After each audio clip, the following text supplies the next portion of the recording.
Europe uses about 8 million tons of hydrogen per year, mostly to refine fuels and to produce fertilizers. But today, almost all of this hydrogen is produced from fossil gas, generating not only carbon emissions, but also energy dependencies on adversaries like Russia. Yet hydrogen can also be produced by other means, for instance, by electrolysis, a process that uses electricity, not gas. And it turns out that Europe is already a technological leader in electrolysers, the machines that are used to generate green hydrogen. Now, green hydrogen has been touted as a solution to almost every decarbonisation challenge in Europe. But this hydrogen hype has completely overinflated expectations, and now project delays and cancellations are putting this nascent industry at risk. And just like in solar panels and electric vehicles, Chinese manufacturers are increasingly competing with European ones. And so our question for today is, can Europe get its act together and build a successful local hydrogen industry? Or will we fail to meet our ambitions and cede on yet another promising sector? I'm Jules Besnainou, and you're listening to Time to Scale, a podcast by Cleantech for Europe.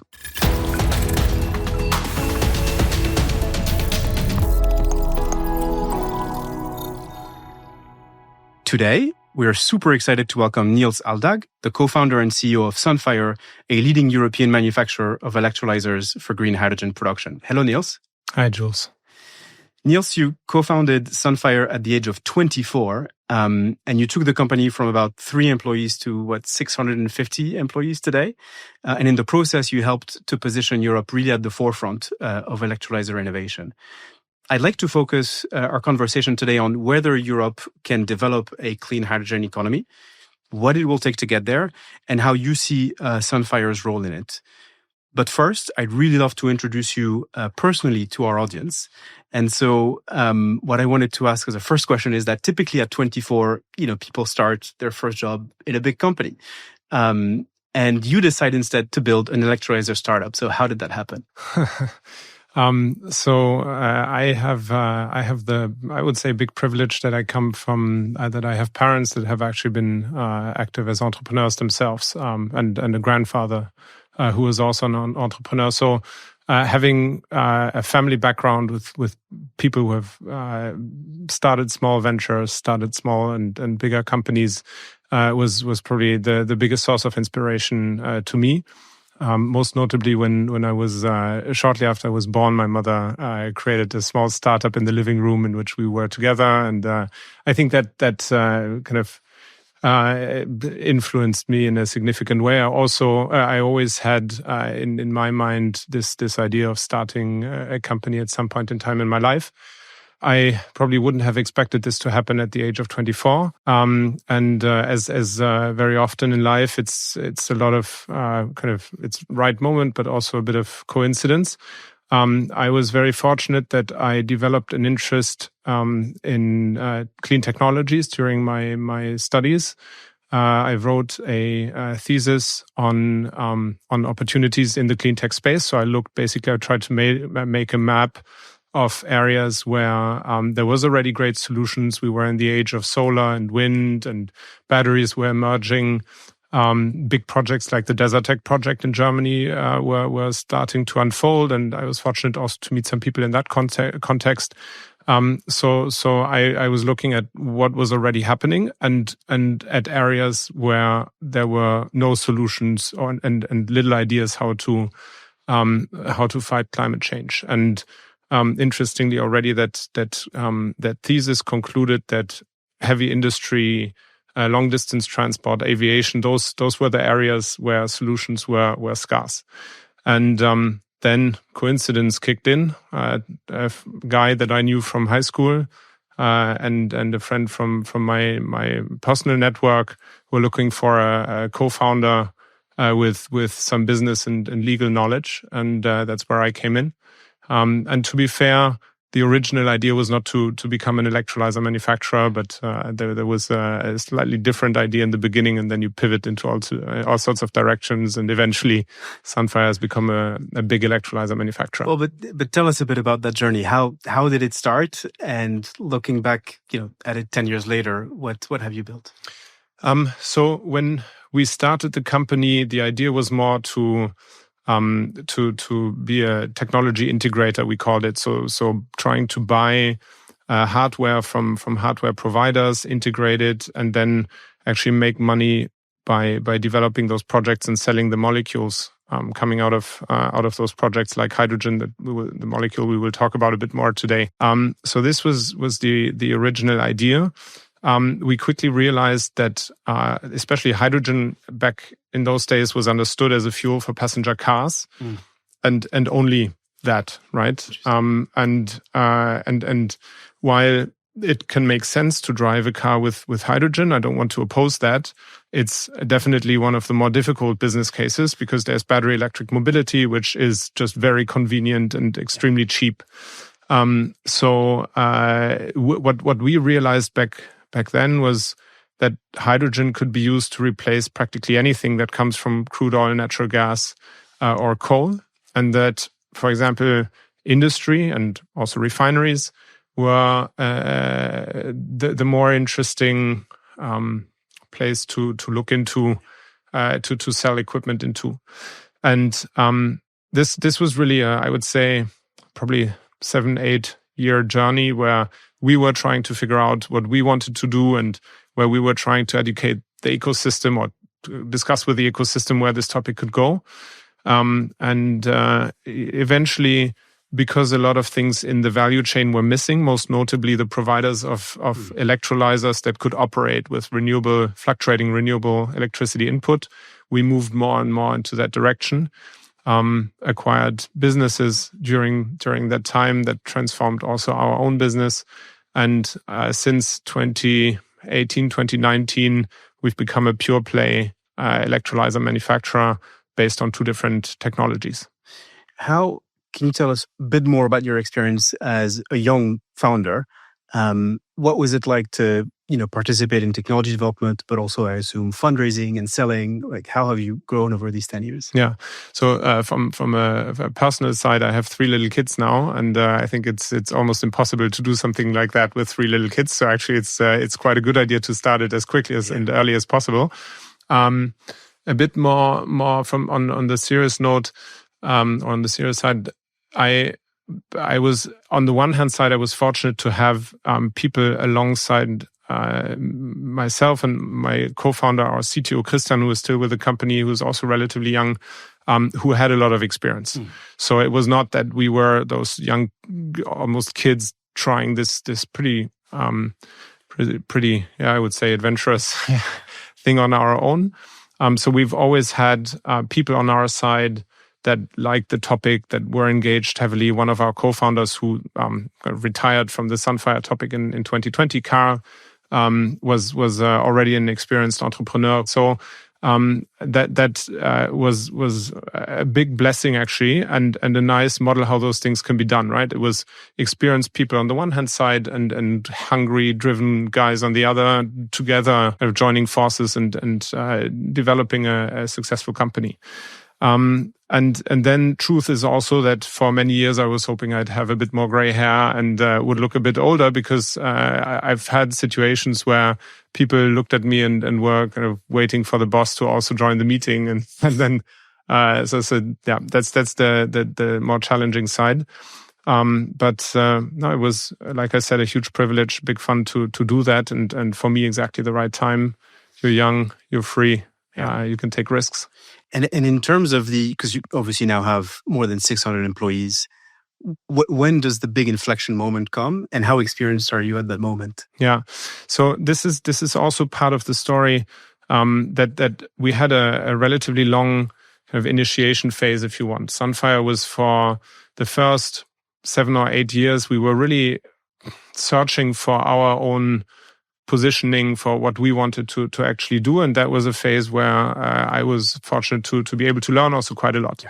The real inflection point, I think, one moment that changed the direction was definitely the Paris Climate Agreement that put the whole topic of decarbonization completely on a different level, and it became obvious that pure electrification would not be sufficient. You would also have to convert renewable electricity into molecules to substitute natural gas, oil, and coal in all sorts of areas where direct electrification doesn't work. So this was step one. The second one was very much driven by Ursula von der Leyen's Man on the Moon speech and the Green Deal and this vision of becoming a clean tech champion, not only to decarbonize, but also to have to reindustrialize Europe, to create new jobs and new business areas. So I think really her speech and the cabinet back then was extremely supportive of hydrogen. And I always slice our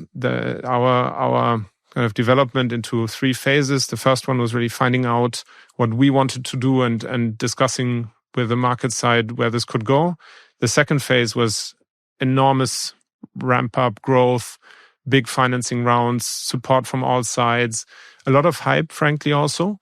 And we're now entering an extremely interesting phase, which is the one where you actually grow up and start to make money.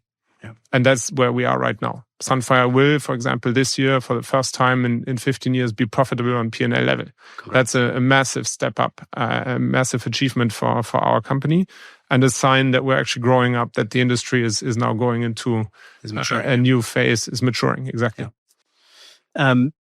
I want to pick up just for one moment on what you said on the political side of things, because it's something that I also try to explain from time to time. I had the pleasure of having Laurence Tubiana, the architect of the Paris Agreement, in your seat a few weeks ago. And I was trying to explain for us on the Cleantech side what it felt like to see the results of the Paris Agreement in 2015. But I think what you mentioned with President von der Leyen is very similar, right? Yeah. It's like we're here sitting, developing, financing these technologies. And all of a sudden, the big kind of political movement is here and says, yeah, that is a big part of the equation, right? And it was, for me, it was a bit of an aha moment. So just keen to hear from you a bit more on the Paris Agreement and what maybe 10 years on, what you judge, what this process has brought. Yeah. So I think for me, there was two things. One was you were suddenly out of the niche, if you want. You were suddenly in an interesting spot, in an interesting industry, and people are starting to look at the topic fundamentally different than they had before the Paris Climate Agreement.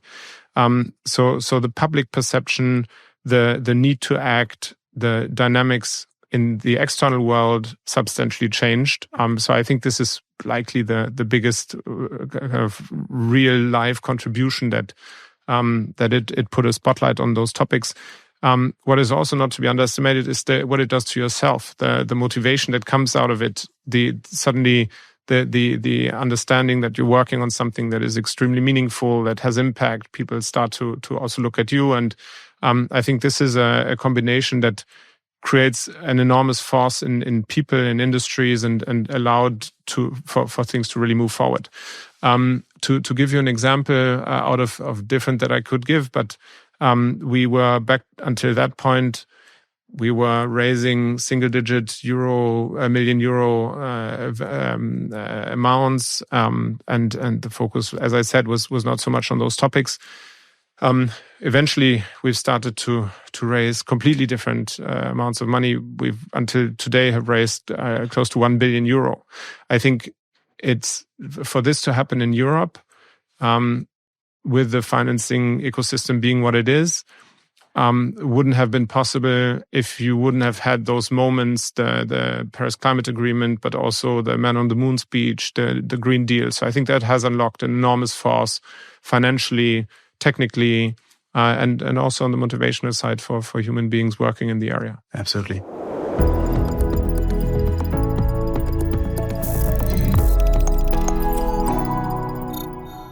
So, Nils, where is hydrogen used today, and where do you think it could be used tomorrow? So, first of all, hydrogen, which is a chemical molecule which today is produced from fossil energy, most notably from natural gas, is used in various ways in the industry. The biggest consumer of hydrogen is big refineries. They need it in the process of producing conventional fuels like gasoline or diesel. Hydrogen is a necessary molecule to produce the products that consumers want to have. Hydrogen is also used in the production of fertilizers. So the fertilizers that are necessary to produce to grow crops, to grow food, And hydrogen is also used in the chemical industry. So this is how hydrogen is being used today. Globally, it's about 100 million tons of hydrogen, which corresponds to about a gigaton of CO2, which is round about 2% of global carbon dioxide emissions. So while it's not a molecule that we're talking about a lot, it is a massive source of CO2 emissions. The exciting thing about hydrogen is that it can not only be used in those areas, but hydrogen can also be used to replace all sorts of other fossil molecules, especially in the industry. So to give you one prominent example, hydrogen can be used to turn iron ore into steel, which today is something we do by using coal, and which in the future could be done with hydrogen, provided that the hydrogen is renewable. Yes. And then there's other forms or ways how you could use hydrogen, in which hydrogen is today not being used. Another, probably the third very important area, is you can combine hydrogen with other molecules and produce fuels for planes or for ships, and with that provide a solution to long distance transport that also needs to be decarbonized. Yeah. So we'll get a bit into how realistic each of these use cases are compared to kind of current economics. But maybe before we do that, can you also help us? How is hydrogen produced today? What are the various ways of producing hydrogen? Yeah. So the number one way in which hydrogen is being produced is through so-called reforming, steam methane reforming of natural gas. Yeah. So we take natural gas out of the ground. We split natural gas into hydrogen, which is the molecule we want to have, but we produce a lot of CO2 as a byproduct, which today is being emitted into the air. I would say around probably 85% of the hydrogen that is being produced on this planet comes from natural gas. A little bit of hydrogen comes from coal, and now more and more hydrogen is also coming from electricity through a process called electrolysis. Okay. And can you get in a bit more detail on electrolysis? How does the process work? And maybe after that, talking a bit about the economics of electrolytic hydrogen production. Yeah. So I'll try to do it in as least scientific terms to make it understandable how hydrogen is being produced in the device, which is called electrolysis. So what you basically have is you have a membrane. You run water on one side of the membrane. You apply an electrical current, which helps you to split the molecules in simple terms, and separate water into the into its two fractions. One being hydrogen, and the other one being oxygen, which goes through the membrane, and this is through that separated from the hydrogen. And then you can basically capture the hydrogen and the oxygen separately, and make them available to the end user of the molecule. So in very simple terms, that's what happens. So a membrane, water on one side, electricity on one side, you split the molecule into hydrogen and oxygen, and you make use of those two. The devices that do that range from very small installations that most of us have seen at school in our chemistry lessons. The ones that we're building are substantially bigger. So to also visualize this for you, the smallest unit that we are building basically fits on the space of a tennis court. It consists of two big electrolysers that are about 4 meters high, 12 meters long, and have an individual weight of about 100 tons. So it's massive steel installations, and then a lot of pipes and cables and so on to connect all the things with each other. And this is the smallest unit that we're selling is this size. It has a 10 megawatt power supply, electricity supply to the electrolyzer, and it produces around 200 kilograms of that gas per hour. That's the smallest unit. And then you multiply this unit 5 times, 10 times, 20 times, depending on how much hydrogen your industrial client needs, and then you quickly move into the space of the size of a football field. Yeah.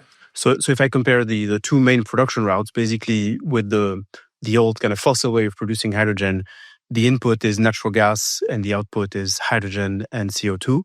And with the electrolysis, the input is water, electricity, and this produces hydrogen on the one side and oxygen on the other. Is that a fair? Correct. And the very important aspect to it or point to it is the electricity has to be renewable. So it has to come from CO2-free sources. Right. Otherwise, you're just moving the problem around. Correct.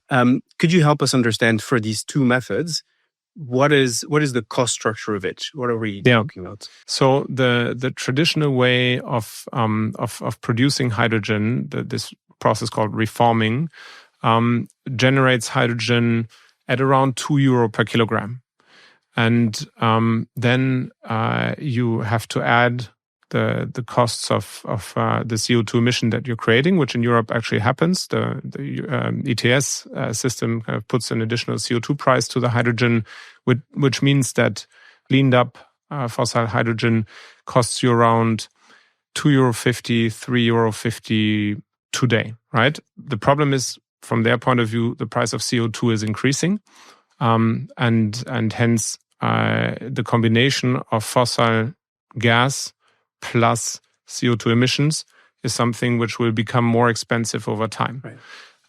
So heading north of €3 per kilogram, which we think is where fossil cleaned up hydrogen will eventually be. Renewable hydrogen is more expensive today because we are obviously at a very early point in time. We're competing against a technology that has been there for decades. Still, green hydrogen, renewable hydrogen, can be produced in good locations in Europe at something between €5 to €7 per kilogram. So especially in Spain, in Portugal, but also in Scandinavia, our clients are able to produce hydrogen at costs somewhere in that range, €5 to €7 per kilogram. And remember, this is for a technology which is very young, which is still relatively immature. So there is significant potential to bring down the costs of this renewable hydrogen. Right.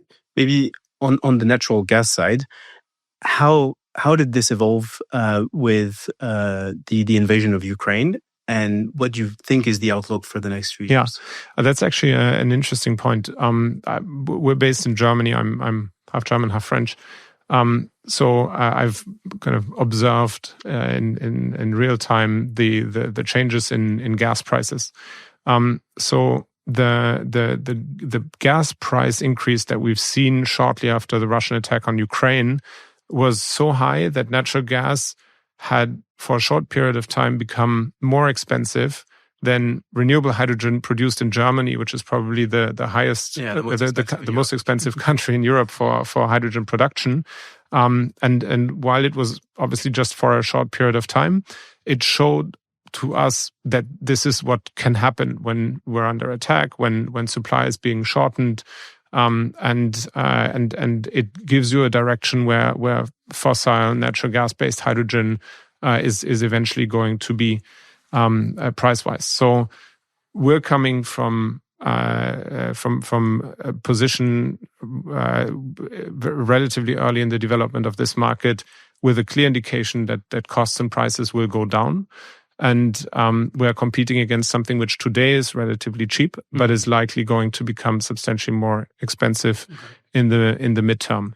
And like renewable electricity has become the cheapest form of electricity, we are convinced that renewable hydrogen is going to be the cheapest form of hydrogen in the midterm, and with that, the most attractive in the long term. And so on the electrolysis side, what is the cost breakdown of any a given project today, and which parts do you expect to shrink? Because we know that the construction of the project is actually a relatively big share, right? And that is unlikely to move. So, in your opinion, what is the cost? You said €5 to €7 per kilogram today. How do you expect that to move in the coming years? And where are the changes going to come from? Yeah, so you can say that around about a third of the costs is the equipment.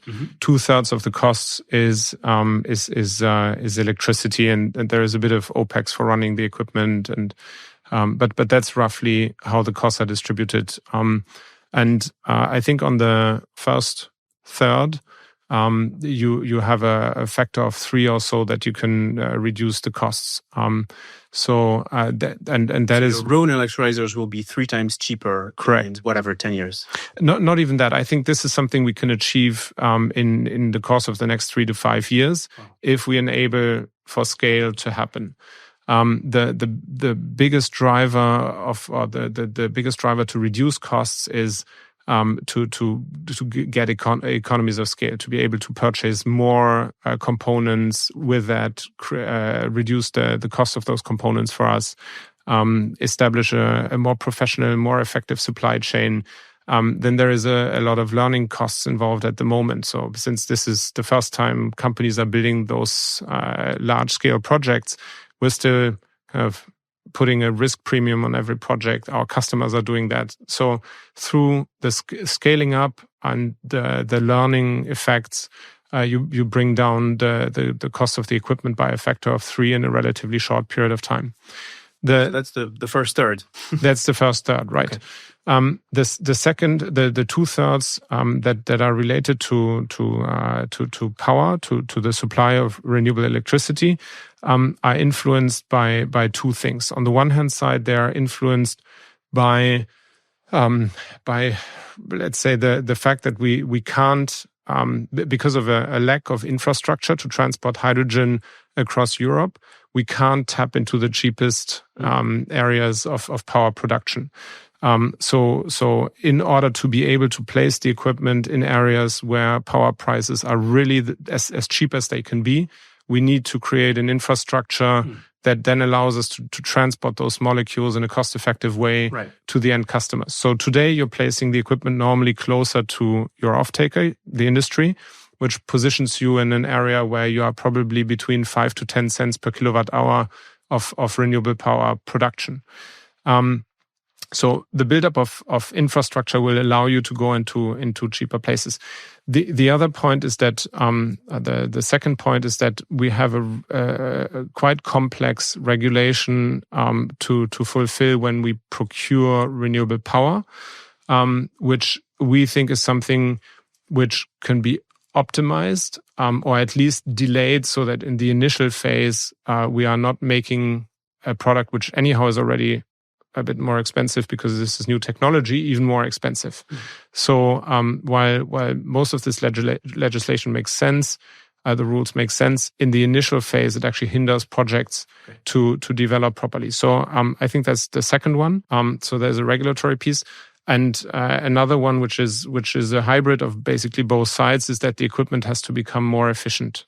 Because more efficiency means for the production of the same amount of hydrogen, you need to buy less electricity, and that brings down your cost share on the electricity side. So the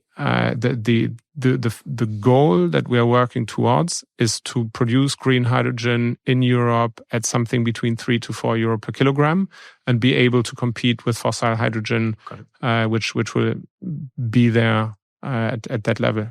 So give us an example from today, and I think you've developed you are working on a number of electrolyzer projects in Germany. This is where we would expect the electricity prices to be the highest, right? Yeah. How does it make economic sense to do projects in Germany today?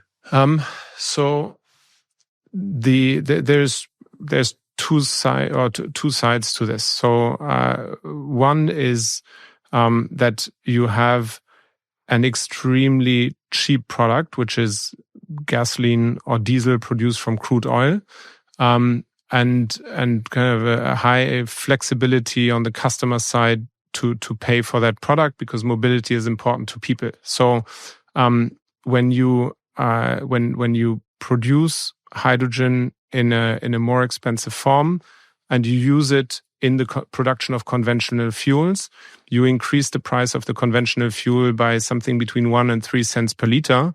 This is substantially less than the fluctuations that you see at one and the same petrol station during the course of one day. Yeah. So because you are in this well-established world with established prices and willingness to pay, and the impact is not so big, there is the built-in almost mechanism that allows you to put green hydrogen into a refinery without overburdening the user side. Is that the same story a bit as in steel, where basically you know even if the steel you produce is much more expensive on a percentage basis, in the end, as a percentage of the cost of a car, say, exactly the same mechanism, negligible. Okay, correct. So this is one side of this. The other one is that the fuel sector is extremely kind of well regulated, if you want, for decades. So for the past 25 years, whoever was selling fuels into the European market had to fulfill certain CO2 emission or renewable energy usage targets. In the early phase of the market, this was almost exclusively fulfilled by using biofuels. Biodiesel, bioethanol were used to fulfill the early quotas that existed in Europe. Over time, we found out that certain fuels actually don't have that good of a CO2 reduction balance. We found out that there was better solutions like electric mobility, and the regulator opened up different options to reduce CO2 emissions in the production of conventional fuels. And one option that has been created by the European Commission in the so-called Renewable Energy Directive 3 is the use of green hydrogen, of clean hydrogen in refineries. And this allows the refiners to fulfill their targets with a new tool, with a new instrument, green hydrogen. And since compared to other options, it's actually affordable for them. This is something that companies are moving into. Right. So if you look at the projects that are taking place, the large scale industrial projects that are taking place right now, the majority of those projects is driven by oil companies trying to reduce the CO2 emissions in their refineries and fulfill the targets that have been created through the Renewable Energy Directive. So can you give us a couple of examples of the projects you're working on? So we are the one of two European suppliers to a project in Germany that is being developed by RWE. RWE is in total in this first stage installing 300 megawatt of electrolysis. And they have publicly announced a relationship with Total Energy, with the big oil company from France that is operating one of the biggest refineries in Europe in Germany. And they have agreed on a massive contract. I think it's a 10 or 15-year offtake contract where Total is buying, I think it's 30,000 tons of hydrogen, green hydrogen per year from RWE to do what I just described, to reduce their CO2 emissions in their refining operations and clean up part of the conventional fuels that they're selling. And that this contract has been signed, that there is such significant interest from a player like Total, is from our view, from our point of view, a sign that under the surface, actually, a lot of good things are happening, while obviously the overall mood on hydrogen is not as good as it was 5 years ago. But there is a lot of those projects happening. There's similar activities taking place in Southern Europe, most notably in Spain, in France. So we see more and more oil companies actually stepping into that topic. And so on your side, if we take this RWE project, how big is it for Sunfire? In terms of scale, in terms of money, what does this represent for? So I think you can roughly say a megawatt of electrolysis is, for all the players involved in such a project today, is around 2 million euro. And so a 100 megawatt project, not just for us, but also for all the other involved parties, is a 200 million euro project. If you take the additional 200 megawatt that go in there, that's 600 million of value that goes into this project. And there is several of those projects taking place in Europe right now. So this is quite significant. We're moving into billions of euros that are being invested into this topic in order to produce green hydrogen. As I described, in terms of the size, 100 megawatt electrolyzer is a big football field, a huge hall with a lot of technical equipment going in there. producing significant volumes of hydrogen. In this case, it's about 2,000 kilograms of hydrogen per hour that are being produced in that installation. And you asked how big that is also for us, not just in euro terms, but after 2020 and with the targets that the European Commission had set for 2030, we have started to invest quite a lot of money into production capacities and into the ability to contribute to the targets that the Commission had set. We have overall installed a production capacity of around about 1 gigawatt of annual electrolyzer output. We're running about 200 megawatt right now, so we're capable of building. So it would take you two about of 6 those. months to complete this Correct. project. Exactly. On the production side, then you have to bring it to the customer, install it, put all the cables and pipes around it, and so on. So it takes a bit longer. But that's pretty much what it means for us. And there is other projects of that order of magnitude that we're working on in Europe in parallel. So I guess my question with all this is, how many of these big projects do you need to really scale Sunfire to a major industrial player? Yeah. This question is I mean the answer to that question is, what do we need in order to operate profitably? I told you in the beginning of the discussions that this is one of the kind of the key targets we were chasing. We will reach it on P&L level first time this year. So with a fully running 200 megawatt production with bigger customer projects behind it, we are able to run Sunfire in a profitable way. Having said that, we could produce 5 times as much without having to change the structure of the company a lot. So in order for this to also be interesting for our shareholders, it should be more than 200 megawatt of annual production capacity in order to create a valuable company that generates profits and is also interesting from the shareholder side. And like I've said, we have taken measures in order to be able to deliver that. So now it's a lot about demand side incentives, demand creation, and really this industry is starting to pick up pace. But then that's an interesting case.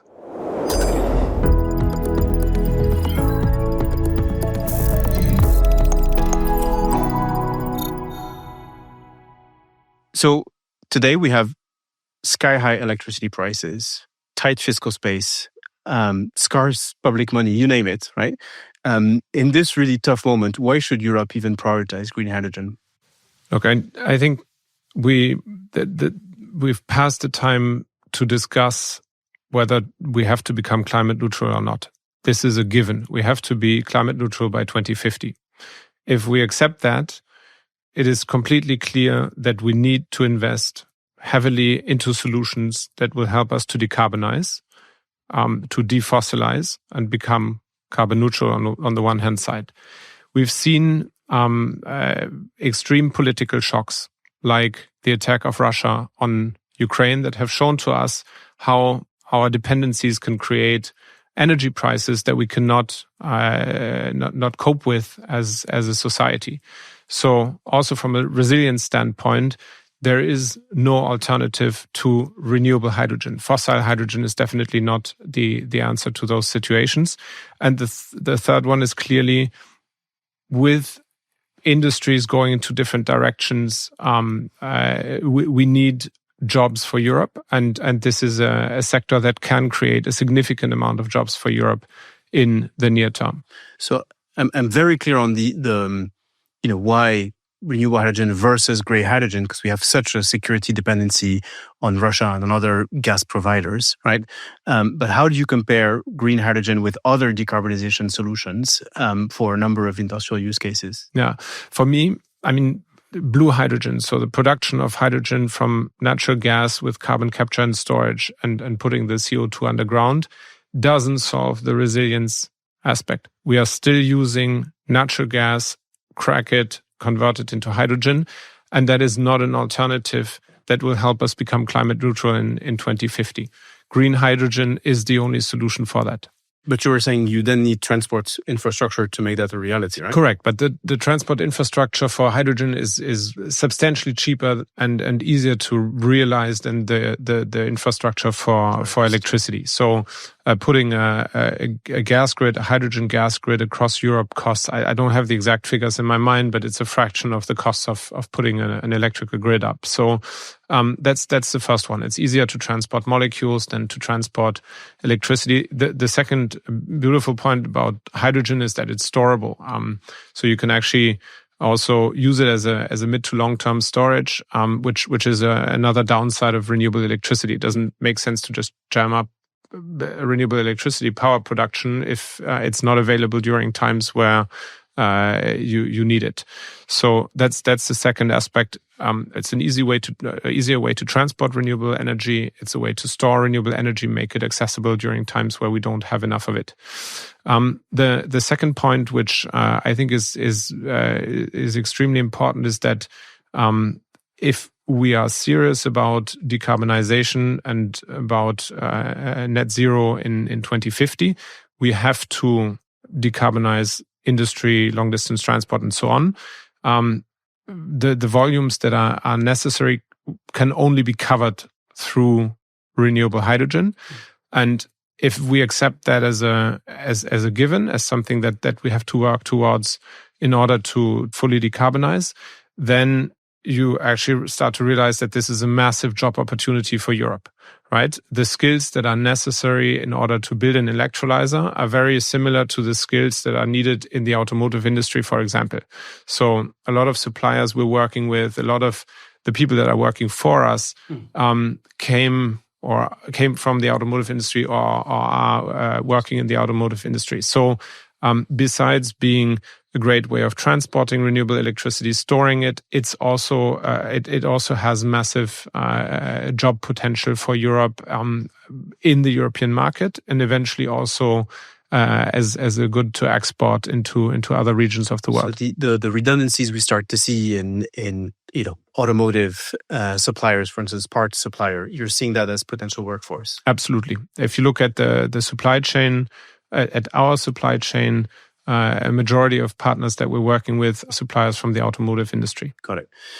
Maybe in terms of sectors where it will make economic sense, or it may make economic sense. Obviously, we're all familiar with the hydrogen ladder.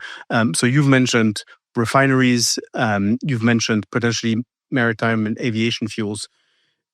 Clearly, in the hype days, we would have said, pretty much anything and everything can be sold with hydrogen. We have a very different view now. What is your view on the key, maybe 3 or 4 sectors that we really need to prioritize where it really makes sense? Interestingly, that hasn't changed much since 2016, 2015, when we started to really get into the electrolyzer space. We think that there's an interesting book describing how new technologies find their way into the market, crossing the chasm, and one core point of kind of crossing that and maturing technologies is to find your first beachhead market, as it's called in the book. And that means the first place where you actually see significant offtake and you can generate economies of scale, learnings that will allow you to bring down the costs of your product and make it accessible for other industries. That is clearly the refining sector. Yeah, that is the beachhead market for electrolyzers. Producing renewable hydrogen in order to produce cleaner conventional fuels. This will allow us to bring down the price of hydrogen for customers towards 4 to 5 euro per kilogram. And with that, you make green hydrogen more accessible for other industrial use cases, most notably, at least that's how we see it, for the steel industry, replacing coal. And for the production of fertilizers, which is also a significant source of carbon dioxide emissions. So those two, plus potentially also policy-driven, the aviation sector or the maritime sector. I think that's the 4 areas where we see the biggest potential. Having said that, hydrogen is probably not such a good solution for the heating sector. We've mentioned at the beginning that it's probably not the best solution for passenger mobility. And whether it is a good solution for the production of power really depends on how many kind of how many hours during the year you have where you need peak power to be produced. And if that has to be renewable, which we assume, then that could also make hydrogen interesting in that field. Right. But even if we get to aviation, for instance, where you said in refineries, you're at a 1.5, 2x kind of price difference between the polluting solution and the green solution. In aviation, we're likely between 5 and 8x, right? Like, do we ever manage to bring those to cost parity? It's a difficult question, and likely one where the answer is that it will become more expensive. Taking crude oil out of the ground, turning it into jet fuel is something which is extremely cheap today. And if we'd be allowed to continue using fossil fuels, would remain relatively cheap also in the long term. So here the question is really, do we want to decarbonize that sector as well? And if the answer is yes, then I think flying will become more expensive than it is today. Yeah, got it. Maybe looking at it from another side. I read recently in a report by the IEA that China today has about 65% of global electrolyzer capacity and about 60% of global electrolyzer manufacturing capacity. Are we already outcompeted? So I think that first of all, we're scared because we have this solar history behind us where Europe was leading and eventually Chinese solar panel PV panel manufacturers took over the European market, eventually the global market. So I think we're driven a lot by that fear that this could happen again. In order to understand whether the fear is real or not, or whether the story is similar or not, it's important to compare those two things. Solar panels are a commodity. They are produced in massive volumes, in a very automized way, and that is playing into the skill set of Chinese manufacturers. They are using certain resources that are cheaper and better available in China than in other parts of the world. So that combination of playing into the manufacturing skills, the fact that it's relatively a commodity, and the resources, the resource advantage that China has, made this an easier play for Chinese companies. With electrolyzers, it's a very different thing. We've talked early on about what a megawatt of electrolyzers costs. 50% of that electrolyzer is actually not related to the device itself, but to the creation of a concrete ground, the erection of a hall around it, the connection to the electrical grid, the connection to your off-taker, and the execution of a very complex, large-scale project. So this part of the costs, often called EPC costs, is country or geography specific. So whether you are a Chinese manufacturer of equipment or a European one, the EPC costs in Europe is the same, and in China it's another one, and it's the same for China. So 50% you can only change through adaptations of your product, but it's the same for more or less the same for everyone. And then Chinese electrolyzers. Those are, remember, devices that are dealing with explosive gases that need to fulfill quite a lot of safety requirements and so on. They are manufactured in very different ways in China versus in Europe. An electrolyzer made in Europe, in China, used in Europe, has to fulfill the same requirements as a European one, and that again drives the price of both electrolyzers. The Chinese one and the European one. So I think the advantage actually decreases and decreases and decreases, right? So eventually today... I assume it's also harder to transport than a solar panel. It's obviously substantially harder to transport a 100-ton device that is transported in special on special vehicles. You're fully right. So eventually the costs of a Chinese electrolyzer in Europe with European EPC, I think it still has to be demonstrated. I don't know of a Chinese product of relevant size being built in Europe. But taking everything into consideration that I just said, I think the advantage is, if at all, is relatively small. We're not talking about the same differences as we've seen in photovoltaics.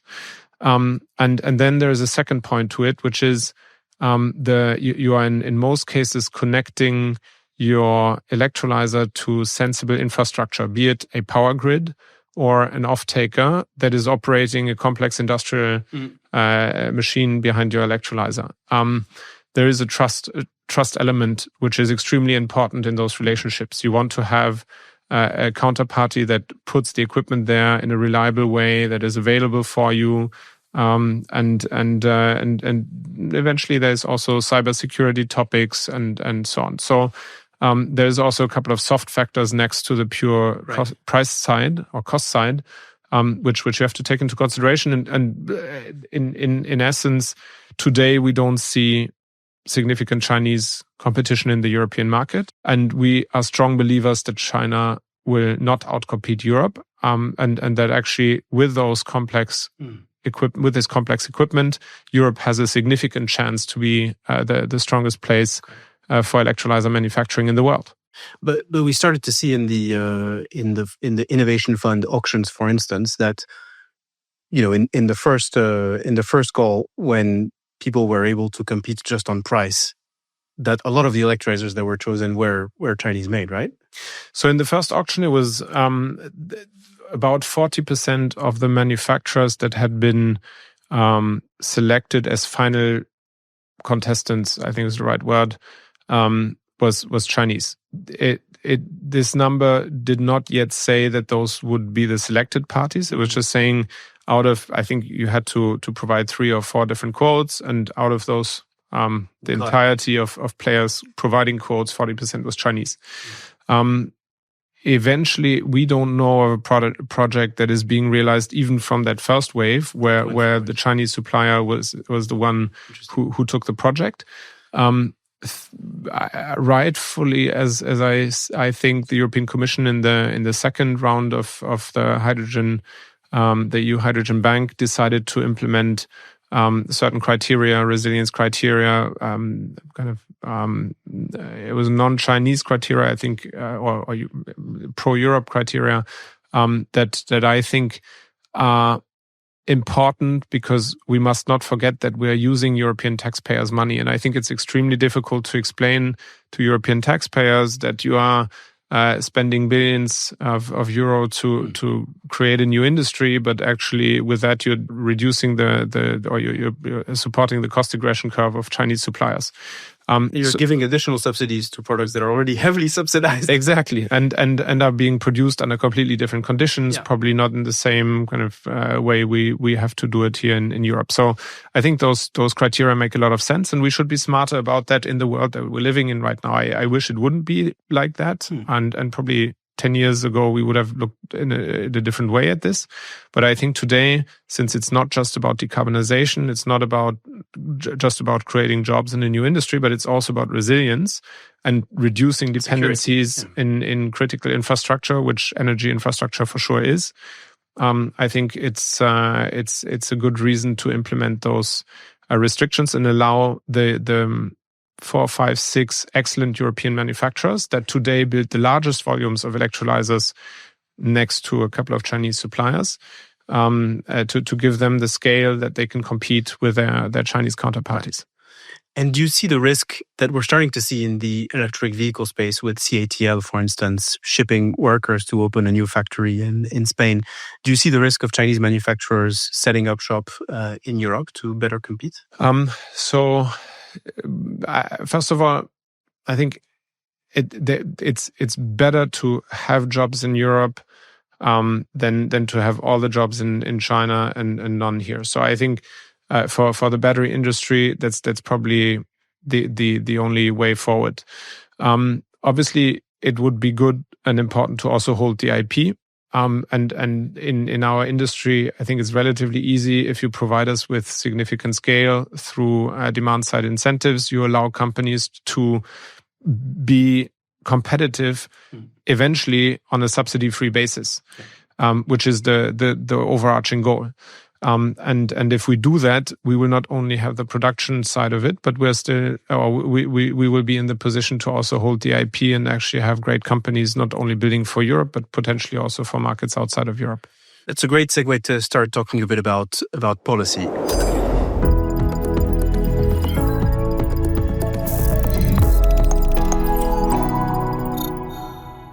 I want to start maybe by talking a bit about EU targets, because it drove me a bit nuts when I read about this, that the EU had set a target of 10 million tons of clean hydrogen production and 10 million tons of clean hydrogen imports by 2030 for Europe, when globally the world only produces about 1 million tons of clean hydrogen today.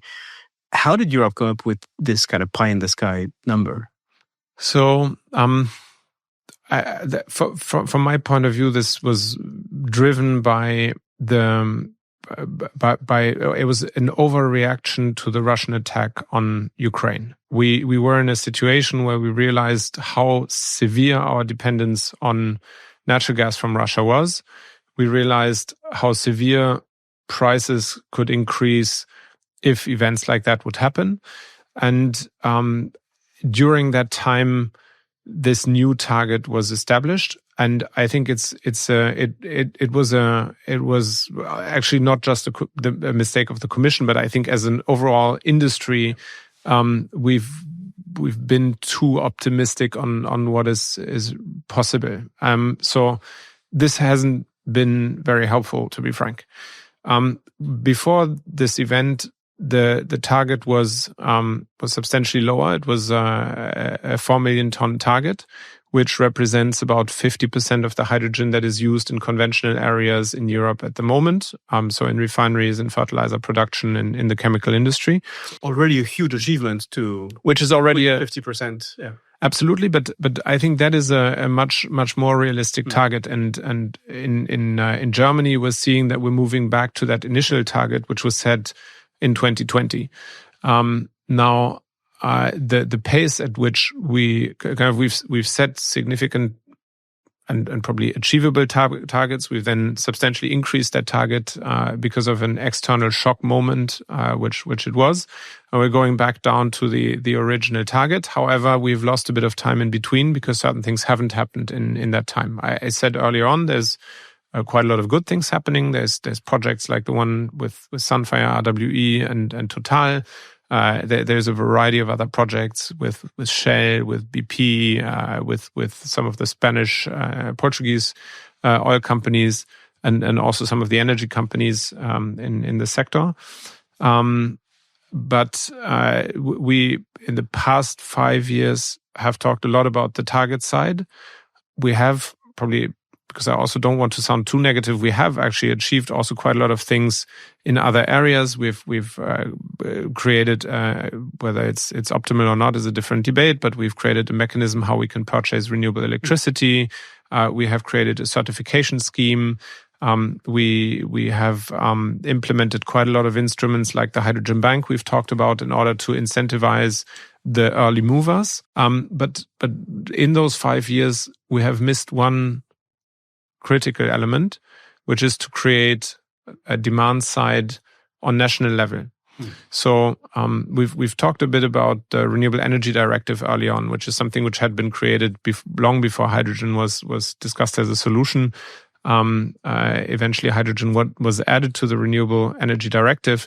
The challenge here is that that European that the Renewable Energy Directive coming from the European Commission is still to be implemented into national law in most countries of Europe. And in anticipation of that happening, a lot of companies again have started to move, but that implementation from the European level to the national level still to happen. This has taken too long. We should have been there 2, 3, 4 years ago. It's happening now in a couple of countries in Europe. And it will lead to the ramp up, and then likely more towards the initial targets of something in the range of 4 or 5 million tons of hydrogen in 2030. So, in your opinion, if we want this industry to scale successfully and to reach those 4 million tons by 2030, what is the kind of policy framework that you need to make this work, right? You keep talking about demand creation. Can you get a bit more specific as to what that means? And then let's get into some other elements of what the framework needs to look like. So I'll talk a bit about Germany. Germany is at the moment trying to figure out how to convert this European legislation into national law. What is being prepared is so first of all, kind of green hydrogen can be used by refiners to fulfill CO2 emission reduction targets. Check. That's the first point, which is important. The second one is they're saying for certain nascent new technologies, we want to have something which is called a sub-quota. So a target for companies bringing fuels into the market that is mandatory to fulfill.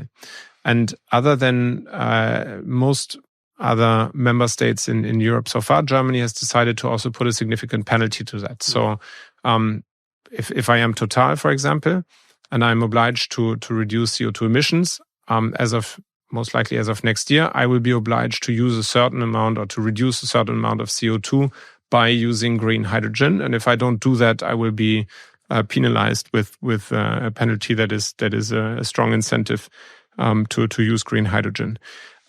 That is what has to now happen on national level. And what we're hoping is that Germany will set a good example for other member states to also implement this renewable energy directive into their national law. So France is working on a draft, Spain is working on a draft, and other member states are working on it. But the reality is today, I think the only countries that have implemented RED III into national law are Finland, I think Romania, the Czech Republic, if I'm not mistaken. So there's still a bit of a way to go. And we think as of next year, especially in Germany, this will trigger significant demand. Got it. And so that part kind of settles the demand creation aspect. Maybe once you've had this demand, can you tell us a bit about how you're able to finance yourself to meet that scale? And what's the role of public finance within that? That's another interesting aspect. So when we prepared our budget and midterm plan with our investors, I think it was 2.5 years ago, we realized that there was a significant danger for our own growth. We were starting to see bigger projects like the one with RWE. We have another project with Uniper and a couple of other projects. We were starting to see those projects coming in. And we realized that we need, again, I'll simplify it a bit, but we realized that we need a lot of money in order to build those electrolysers, pay the workers that are putting them together before actually being paid by the customer side. So what we did, what is natural in our industry is that you agree on prepayments, which our customers agreed to give to us in order to be able to finance the buildup of this equipment. However, what our customers did is they asked for guarantees that we had to provide in return for them giving us those prepayments. And those guarantees we could only issue by putting the money back to a bank that would then guarantee to the customer that the money was safe. So long story short, we were lacking the money to grow. And this was a serious threat for our growth. Now, big corporations, big companies don't have that problem. They have a big balance sheet. They are able to pay that potentially also themselves.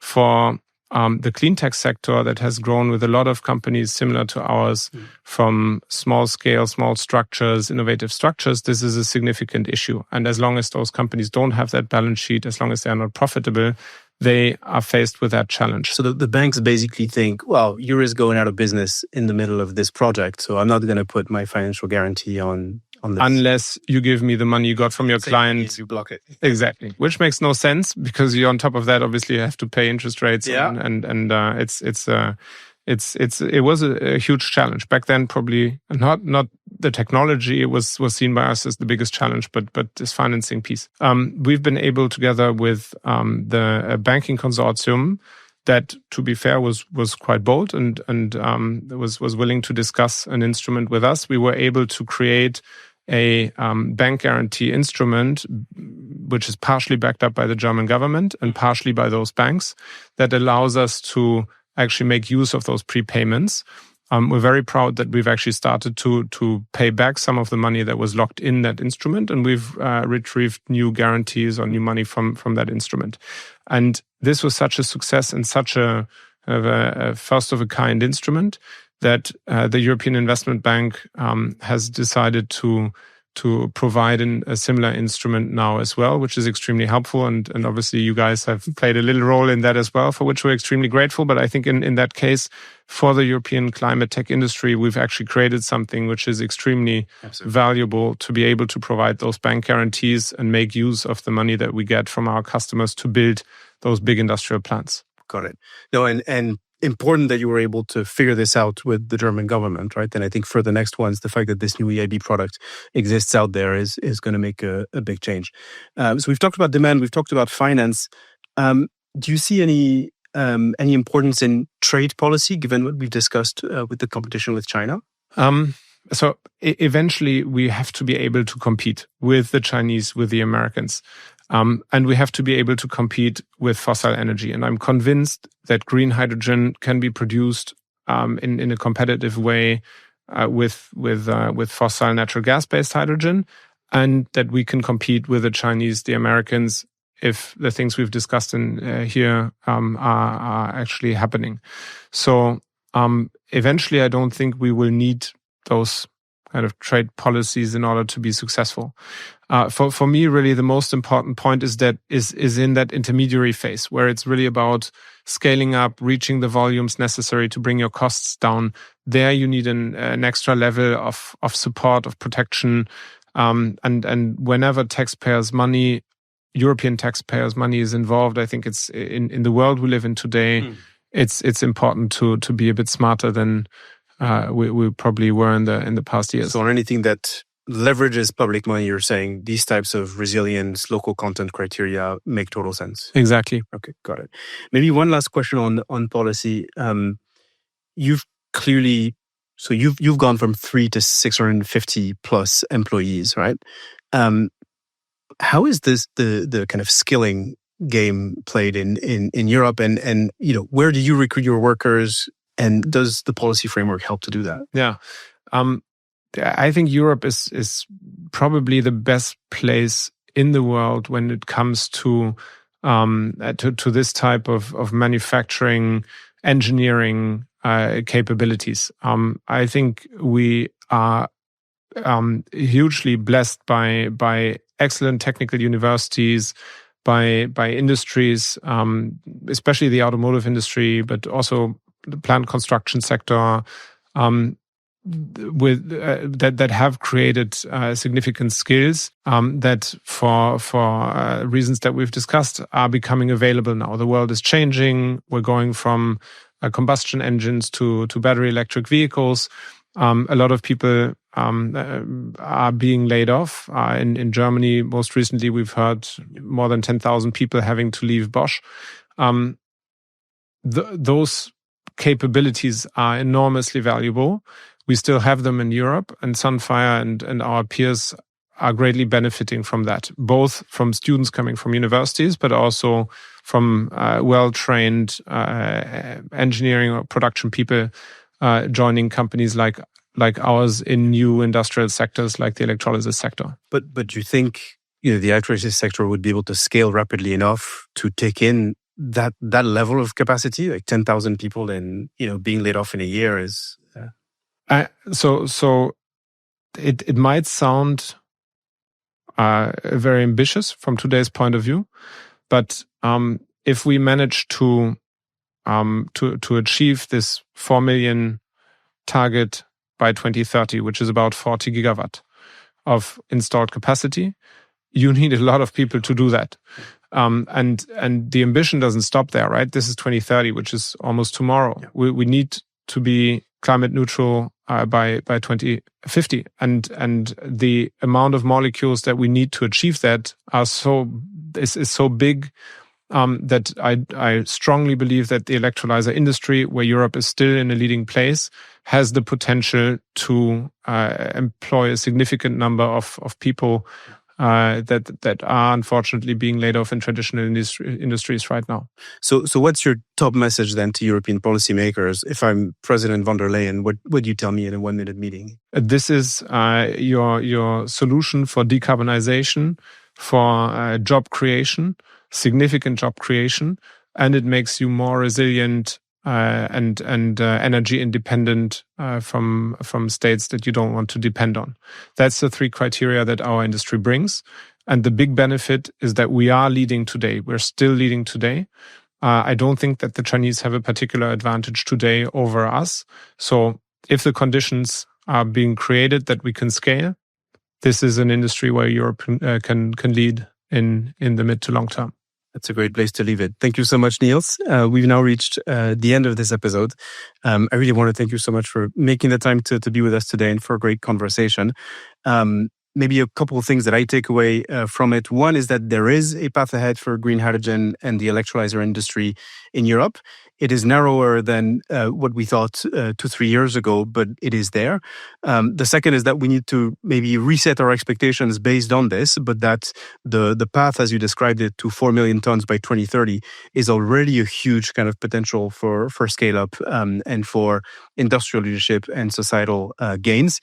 And maybe the third message I take away from this is really, this message to policymakers to make this scale up possible with demand, with funding, with potential for trade policies.